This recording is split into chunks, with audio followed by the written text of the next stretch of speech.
Alrighty, guys. So welcome back.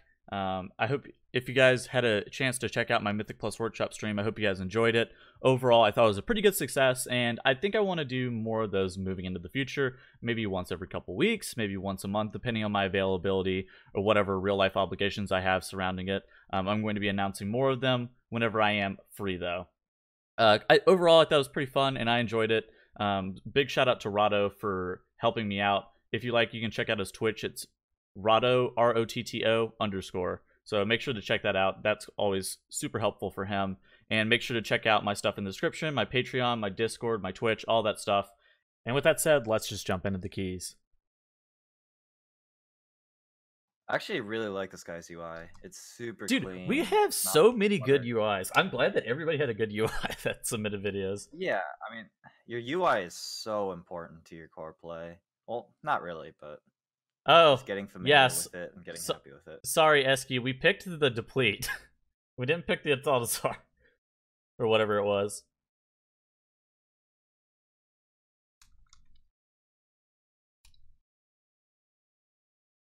All right, are you ready? Yep. All right, 5, 4, 3, 2, 1. Alrighty. So basically, we see him building up Astral Power before the key. 2 thumbs up on that one. That's obviously really good.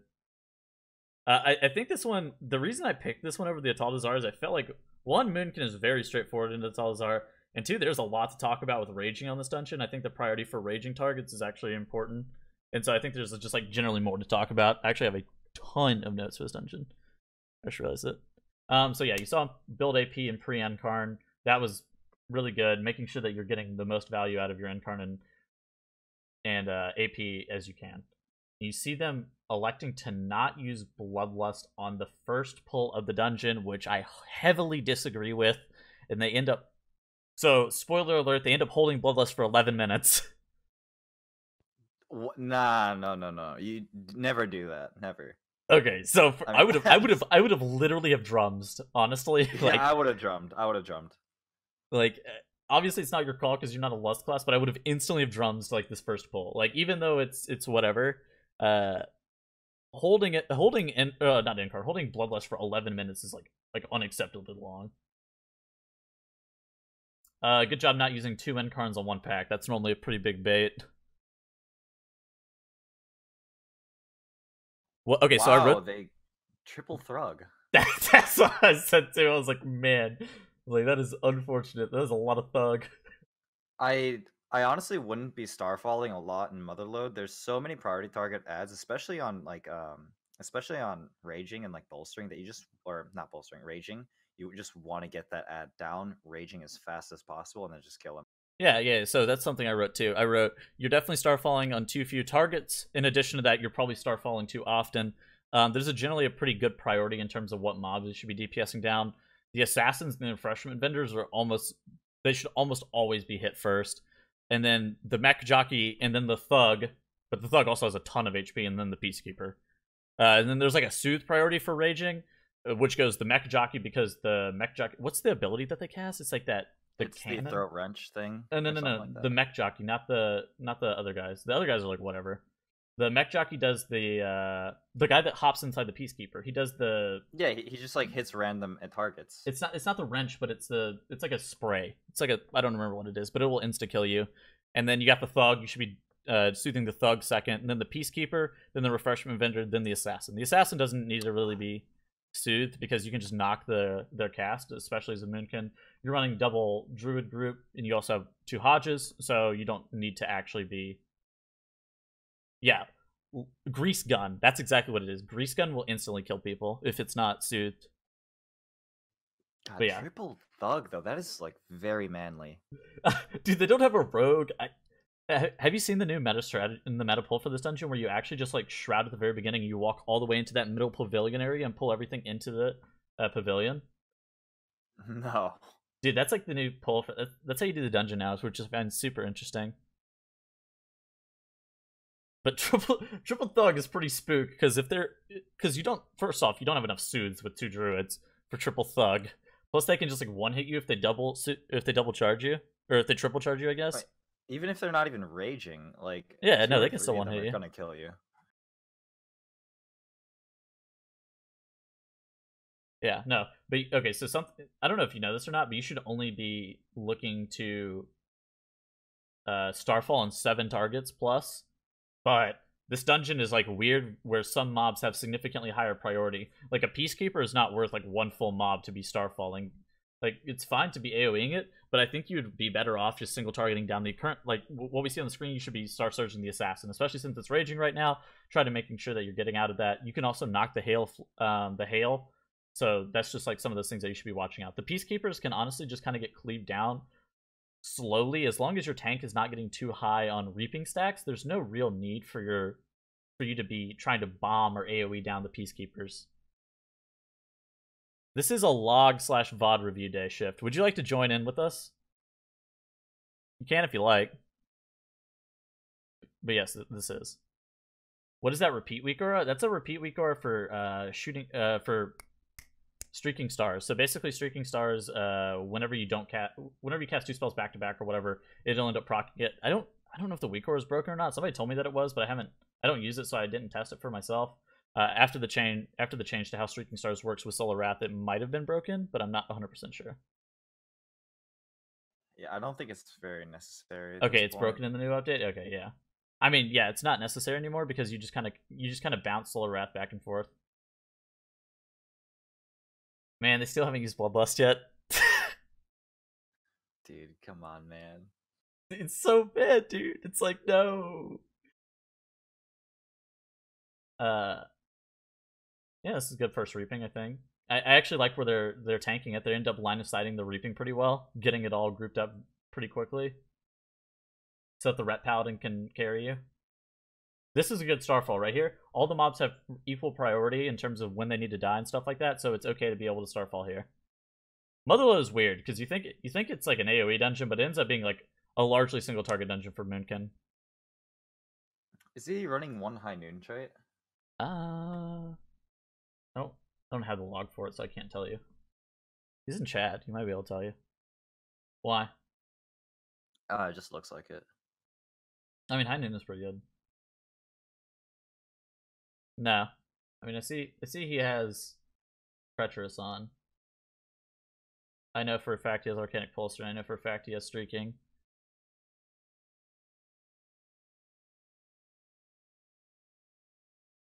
Alright, Incarn's right here. I actually really like this Incarn. I like him not using it on the Reaping instead, waiting for the next pack. I'm 2 thumbs up on that. You can be single targeting down that Refreshment Vendor. You probably should not be Starfalling here. You could just like nuke that Refreshment Vendor from orbit and be like it was at 50%. You could probably double surge and have it like literally like 30 or something, and then you just insta soothe it because it's the only thing that's gonna even be getting close to low, and then you're actually fine. Then I would start single targeting down the Assassin, and then start moving my way on to hitting the Thugs, and then the Peacekeeper eventually will die, just with incidental cleave. Just making sure that you keep soothing the Thugs and Rage and everything else, and making sure that you're staying ahead on your own Rage dispels is kind of important on the Thug packs.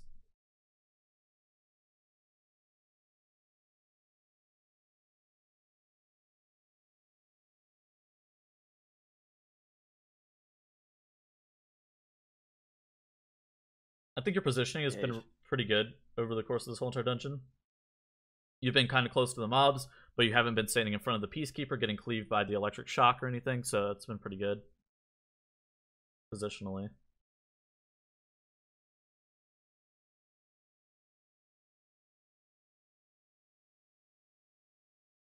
I mean, you say lusting off CD is almost always the best choice Kappa, but I mean, realistically, for almost all dungeons, it's like making sure that you get the most amount of lusts in the dungeon is really important. Yeah, I mean, it's just so much damage that you're missing out on. I mean, yeah. I mean, that's not the reason that you end up depleting this. You end up depleting this because your pathing is pretty shit, but not your fault. So basically, how you get count in this dungeon, so you end up actually having to pull a ton of extra stuff because you can't get count because you end up... So basically, the way you get count in this dungeon is you tag the mech jockey goes and activates the Peacekeeper, and then that gives you like literally like 4.5%. That one mob gives you 4.5%, and it's like very low risk pull. You could pull like 2 or 3 of them at a time and be okay as long as your tank's necrotic stacks are not bad. But you end up priority target would be the assassin. On this pack, I think the priority target is the vendor. I mean, vendor doesn't really do anything. You just kick it. It's like just one of those mobs where you don't need stuns for, you don't need any form of CC other than just something that DPS inherently have. So generally, in my groups, I would go for the assassin and then just swap to the peacekeeper right after. Okay, I would go vendor then swap to assassin. But I mean, I don't think the assassin is normally very scary. You just kind of have to make sure that you kick Toxic Blade, then you just knock the hail, then nothing else happens. Yep. The assassin doesn't do anything. Mostly for necrotic stacks, if that's like an issue. Because that guy dual wields, right? Yeah. Yeah. That guy dual wields, so he applies. Basically, what that means is he applies necrotic stacks twice as fast because he's dual wielding daggers or whatever. I don't know, some RP bullshit that has no impact on this game, or should have no impact on this game, but it does for some reason.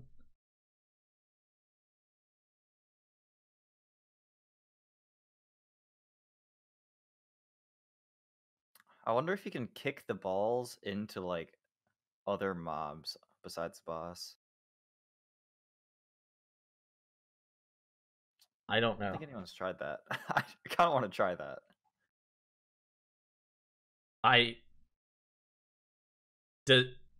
Does it explode in an AoE, or does it only hit one mob? I mean, it kind of looks like it explodes in an AoE.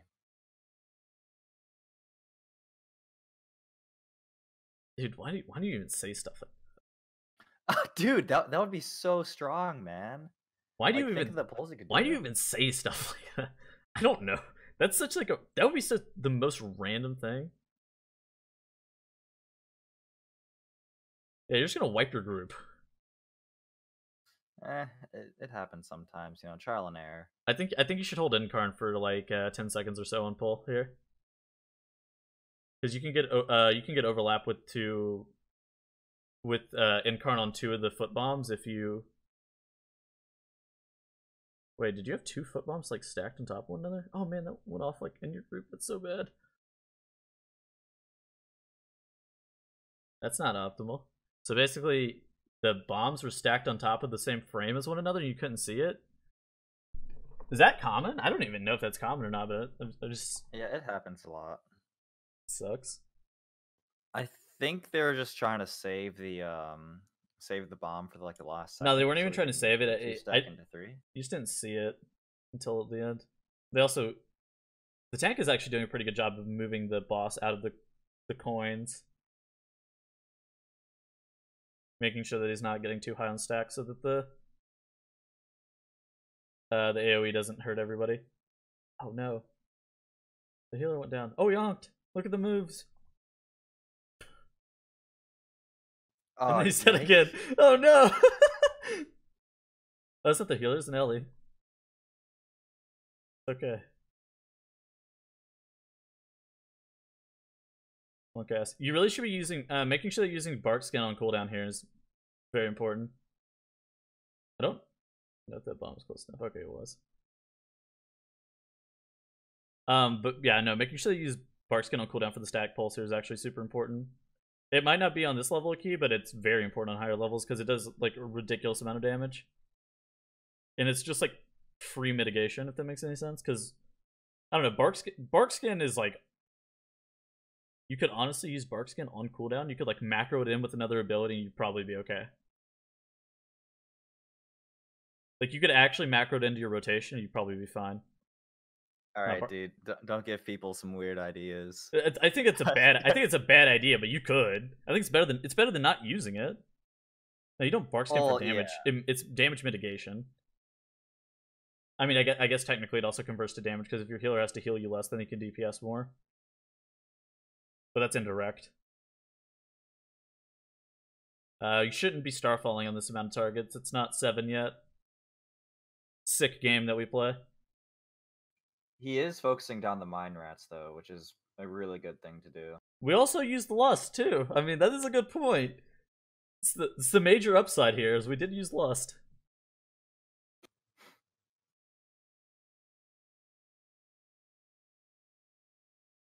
Their rep got thrown rocked. Rip. Yeah, and that's why I focus on mine rats. Make sure that they get soothed quickly too.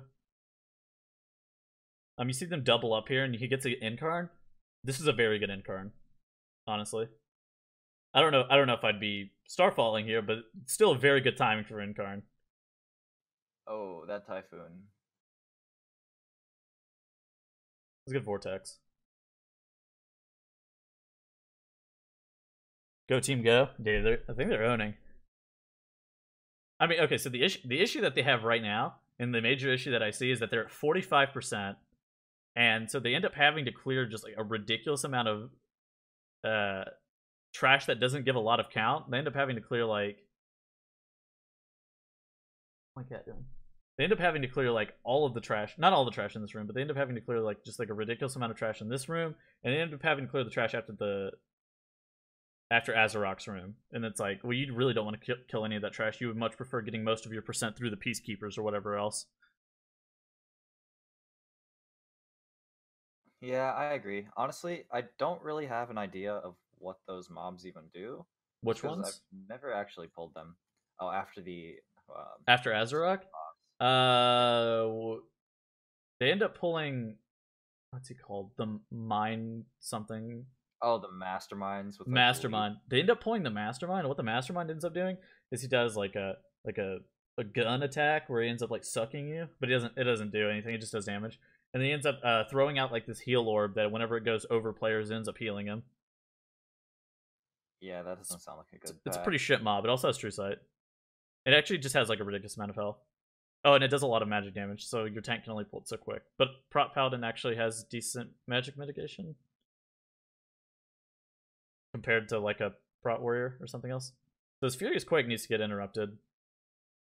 Did he miss the Solar Beam on it? Oh wait, what?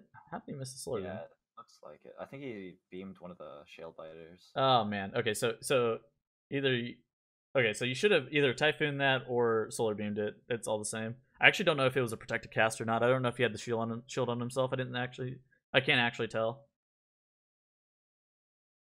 Also, the way I prefer to use my beam is it's kind of like a blanket kick.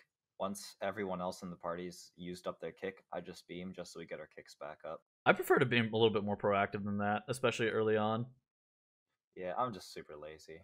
I mean, there's nothing okay. There's nothing wrong with how you're kicking, but I just preferred a little bit different of a style of how to kick. I think I let the group get all their first kicks, and then I beam second. Like almost 100% of the time, I'm looking to beam second because one, I want it on cooldown, and then you also get like indirect kicks because like the Shell Biters does some cast. Like you're not gonna be looking to kick the Shell Biter, like whatever, right? But if it gets interrupted incidentally just by Solar Beam, then that's pretty good. Okay, should he incarn here? Rotto? Yeah, I think so. I think so too. And he does. I think he should incarn here. He should not be starfalling here. He should be single targeting down that Taskmaster, I think. Another thing you can do is you can just like kind of tree the Taskmaster away from the whole entire group. Yeah, the Taskmaster actually ends up taking like 0 damage during some points, depending. I don't know what his cast is called, but it's cover. Yeah, so cover gives him a shield where he doesn't take any damage. So you should be DPSing him. You should be single targeting him whenever he doesn't have cover up, and you should probably be hitting like the Earth Shaper whenever he doesn't have cover up, or whenever he does have cover up. Whatever, you understand what I'm saying? Hello, cat. Yes, sir. What is up, my dude?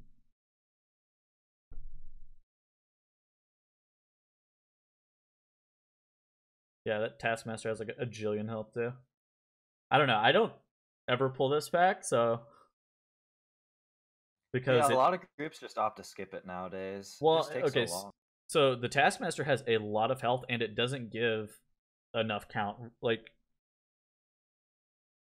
sometimes it can soothe when you use Solar Beam or Soothe. When it says that an NPC is becoming enraged, is that when I use Soothe? And with casters, can I use Solar Beam? Okay. I'll try to answer this in multi-part. Solar Beam, some mobs just cannot be silenced depending on like what type of mob they are. They can be like, so there's like rares and elites, and I think those can all be blanket silenced or stunned or anything else.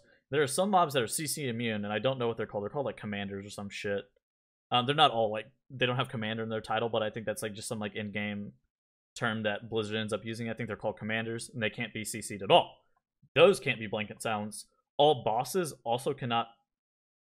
All bosses most of the time cannot be blanket silenced. Obviously, there's some weird exceptions occasionally, depending on how the bosses are coded.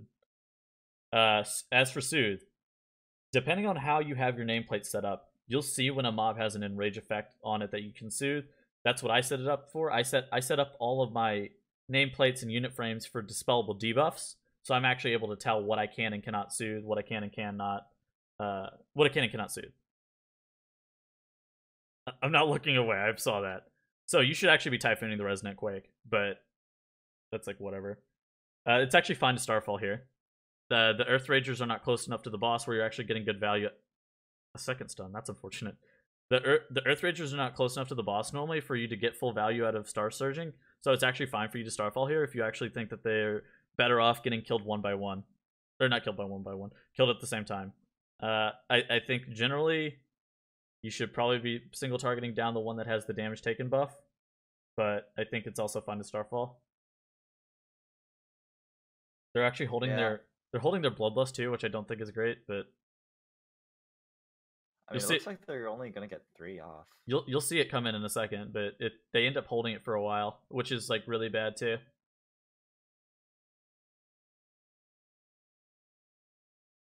I would be definitely focusing the Earth Rager that's on your melee. Yeah, just a lot of healing and damage. That's super unnecessary. I mean, he's pounding it right now, so he's actually doing the right thing with Enkarn.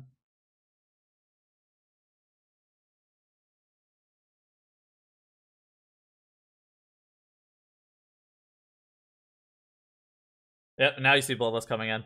Yeah, so that's not exactly what you're hoping for with that. I was waiting for it. I was like, man, it's coming soon. Yeah, no, so that's not exactly what you're hoping for. Okay, so then the last part of your question. What other benefit other than slowing does Typhoon do? So Typhoon is a displacement ability. There are a lot of mobs this expansion that don't get their cast canceled by displacement abilities, but there are a lot of mobs that also do get their cast canceled by displacement abilities. It's a lot of trial and error, and it's a lot of knowing what should be displaced and what shouldn't, when you should be displacing mobs or whatever else. There's a lot of dungeons that you have to wait for the cast time for it to finish before you knock them back. Like in King's Rest, there's the Lightning Rod guy. Once he starts channeling his Lightning Rod, the first tick goes out, you can Typhoon it and he stops casting it. The hunting party on the Raptors in King's Rest, same thing. As soon as they jump out, they do their claw attack. You can Typhoon it, they instantly cancel it. Oh, you had the debuff? Okay. I don't see your sated anywhere. Like, am I missing it? Oh, I see it next to your screen now. Ignore that. I didn't see it a while ago. So yeah, I guess you used Lust on cooldown, which probably fine. I think you were better off probably clearing trash for a little bit longer than using Lust on Azarok, but like Azarok on pull, because Azarok on pull, like his most scary point is during basically just when all the ads are up. Yeah, when all the ads are up. I mean, but they're not a double. They're like a double ranged one melee, so I think it's a little bit less awful, but obviously not optimal for your Ret. I mean, Ret does have Bop and Bubble, so he's fine. Does it count as a physical damage fixate? Can he bop it off, or can he only bop off the melees? Do you know, Rotto? I think he can just. I think he can bop it off. Or is the bop only off issue with that is like, yeah, it'll refixate. Like it works the same as a stun. You don't really want to stun them unless you necessarily have to. Oh no, dude, that assistant just padded into those other assistants. It's not sick. Oh, it's not that bad. I mean, yeah. I mean, it's not great. It's not the worst.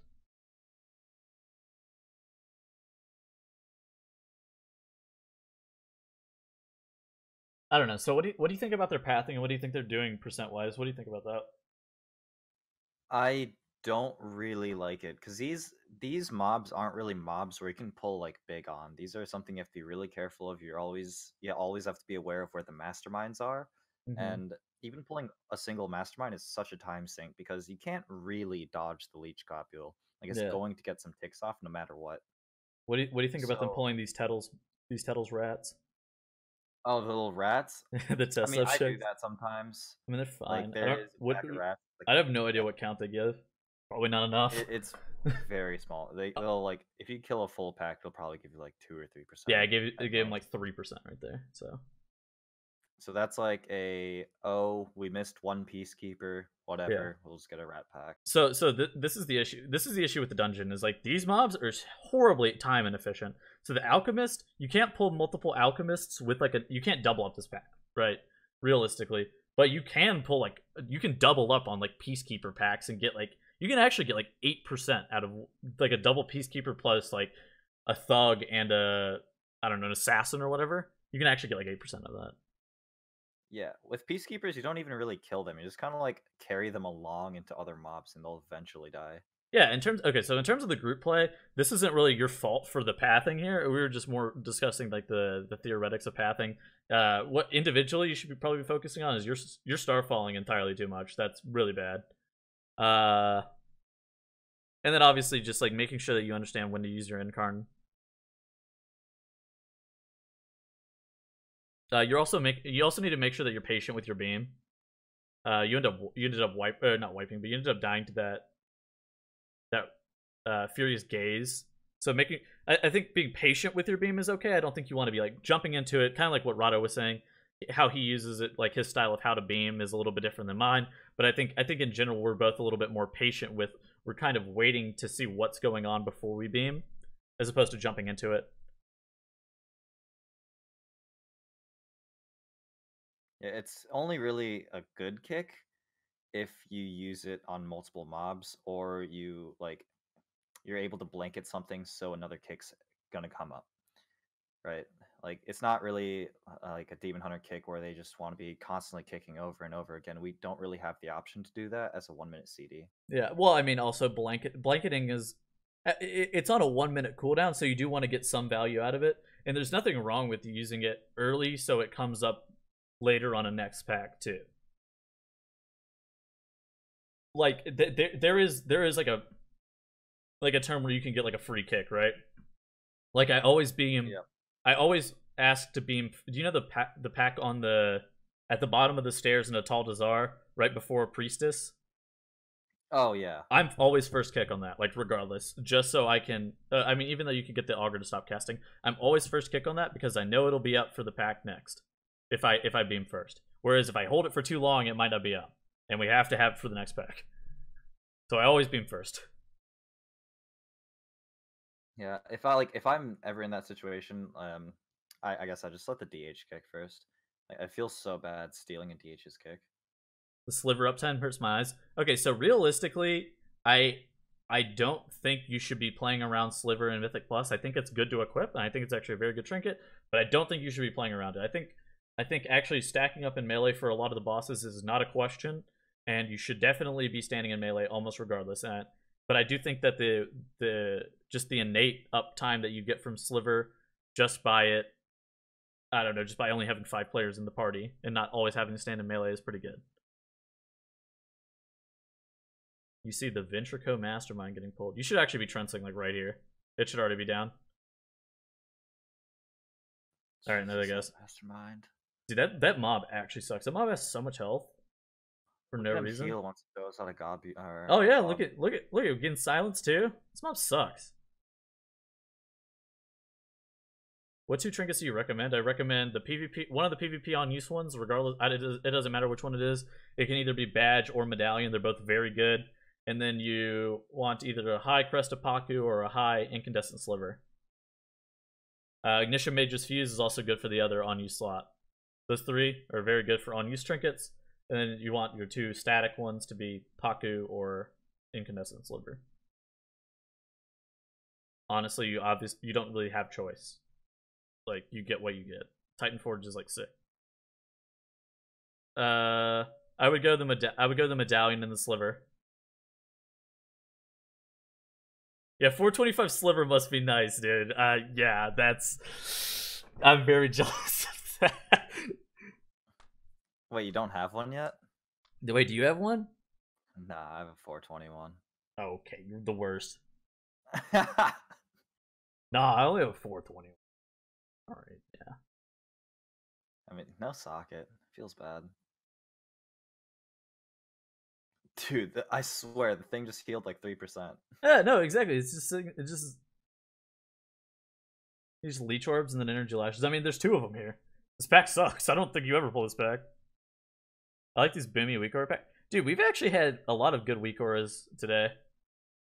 Yeah, I mean, once you see mine, I mean, everything will be outshone. But you know, I mean, you could have lived there if you soothed. I mean, both of them are still raging. Yeah, no, they should have been double soothed. But yeah, no, I actually like how his UI set up. I actually like how his raid frame works with his cast bar, and then how it's all, it's very square and very, it's very square and very like, it very much like It's puts super a clear. picture, it puts a picture around his character too, which allows him it's to like actually. what you need to see, you see. The cast bar is entirely too big for me too, but it's not the worst thing. You should also be really close to this boss. You should not be standing in range here. Like this boss sucks. Like unless you're literally a mage with blinks, like double blink or whatever, there is no chance I'd be standing in range ever. Yeah, I always give up Sliver on this boss. Ah, dude, yeah.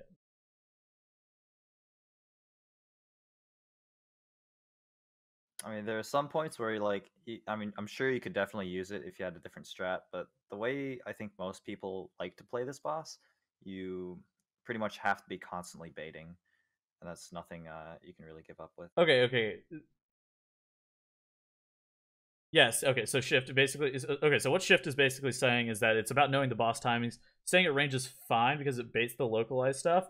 But okay, so as a Moonkin with wild charge every 15 seconds, you don't always have the option to be, you need to be able to get in an okay spot whenever the propellant blast is coming out, and wild charge is not good for positioning yourself well around the propellant blast is what I'm trying to say. You can stand at range, but I think you lose more damage than you gain by being at range. I mean, I think you'd have to be human charging. Obviously, you can just ask your melee just stack on one side too. I mean, there's nothing wrong with that, I hate off center bot. especially for an Okay, overall. I hate how they're tanking this fight. That's not really his fault. But this fight, yeah, yeah, and he definitely should have been barking during the propellant. Like something that I have noticed that you're not using bark skin nearly enough too.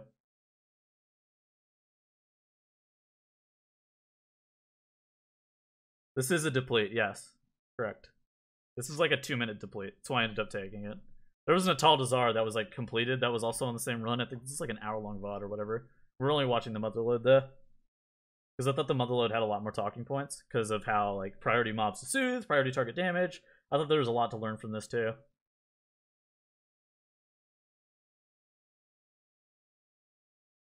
But yeah, no, but again, like bark skin is literally just like a defensive that you can almost use on cooldown and it will be okay.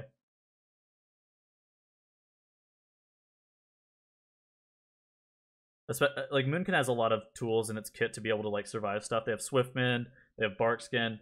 I run with Engineering Belt. Engineering Belt owns. You can go Bear Form, Last Resort. Giant Innervate Weak Aura? Dude, okay. I have the Giant Innervate Weak Aura. That's all good. And then they're Death Running here, which... Oh, I don't have that one.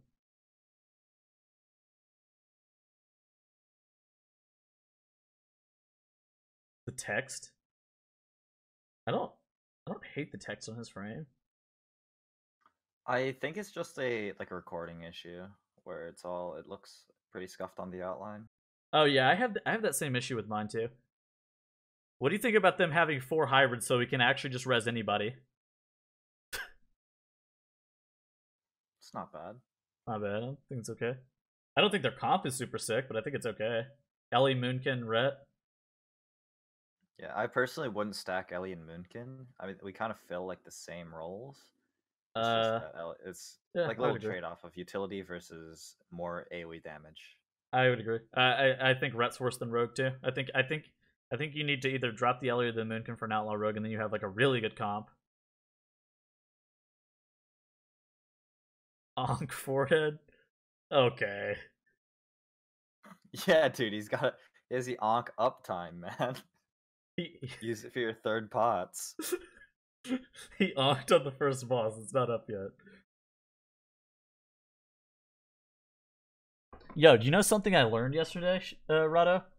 Shift told me What? that you can actually drop your Trents inside of the charge down and it phases the boss instantly. I did not know that. Wait, you didn't know that? I have not done keys literally the whole entire expansion, dude. I did not know that. Yeah, it's been the pet cheese. Like if you're running with like a warlock or a mage or boomkin, you just do it. Yeah. I did not know that. It was actually very enlightening whenever I heard that. I was like, "What?" Like, yeah, you just drop your Trents in it and it instantly phases. I was like, "What the fuck?" Yeah, and sometimes if you walk forward while you have the homing missile, it'll hit you twice, and then the dot will tick for you, and it'll just one shot you. Do you Dude, know that? I would honestly just sit there and stand inside the Gatling gun every single time. On a 14, I would actually just tank the Gatling gun every single time. I would not move. Oh yeah, I always stand by. There's two spots where you will never get hit by the homing missiles or whatever or shoot, whatever those two adds do, and for the Gatling gun you can just bear shift it, and usually you'll dodge one or two. Spy, that's not. I don't think that's exactly what. Let me read this aloud. Tettles, how do you get your to look so orange?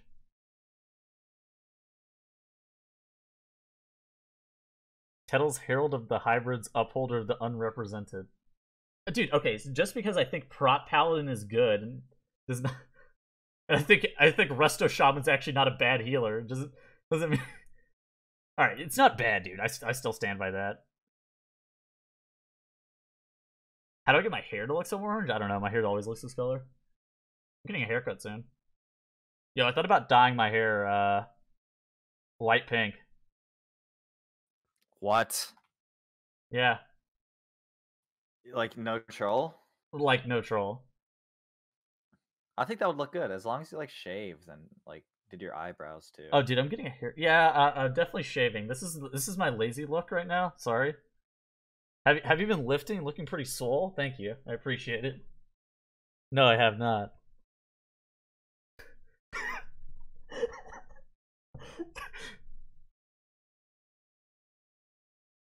Okay, Mr. Twitch streamer dyeing their hair stupid bright colors. Okay, please don't do the pink thing. I've tabbed out mid pull to tell you this. Am I going through a phase? I'm going through a phase.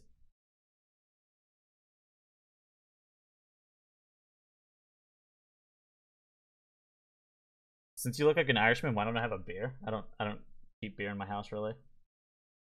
I mean, this key's already depleted realistically. Oh yeah, there's no way they can finish off percent Heartbreaking deplete. while going the boss. Yeah, shit, this is like our 20 last night. And then we had the redemption 20 that we chested. Oh, thank you, Never Knew, for gifting a sub to Johnny.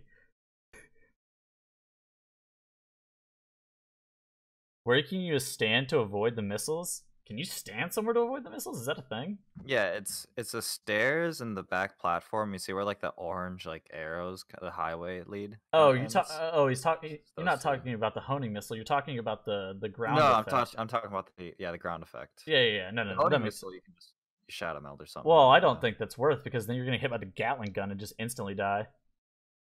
No, you like it'll never kill you as long as you're walking through it. It'll just never kill you.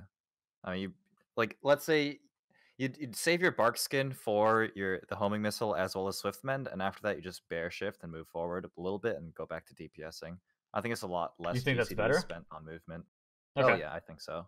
I actually hate doing the dance. I'm gonna actually have to try that out. Yeah, I mean, like the 20% dodge chance, it never fails me, man. Like it never fails. Wait, there's somewhere in the boss room that you can stand that just avoids the ground effect? Alright, I'm gonna need you to DM me that spot shift, thank you. Because I'm gonna need that. Oh yeah, there's multiple spots in the boss room where they just never get hit. I have a 45-yard range, I can stand anywhere. It's the upside of Minkin. Wow, love the facial hair. Thank you, Zelio. But overall, things I think he could have worked on was definitely soothing a lot more. I didn't really see a lot of soothes from either him or the rest of Druid. Starfalling, I mean, that's just like a targeting issue. I mean, once he knows, he'll probably never forget. Yeah, I mean, dude, it's like 7 targets right now. That's like, it's really fucked, but nothing you can really do about that. it's really just not worth starfalling unless it's like reaping. Like your damage, it's not really gonna change. Even at 8 or like 9 targets, you're still gonna be pumping out a lot of priority target damage just by star surging, and you're pretty much losing nothing on AoE. Yeah. How do you think his Encarn usage was? I think it was good. It was mostly on cooldown. I think he saved it. Shoot, especially at the beginning, he didn't incarn twice. That's I think I was okay with that. I think really shouldn't do. because they were doing that triple thug pack second, so I was okay with him holding it. But Oh yeah, the super manly pack. I remember when Boomkins on my group hit Starfall in single target. Yeah, me too, man. I don't think you depleted because of your own individual play, though. I think you depleted because the pathing was pretty trash. I would have drums the first pull. I would not have let that last 11 minutes before bloodlusting the first time.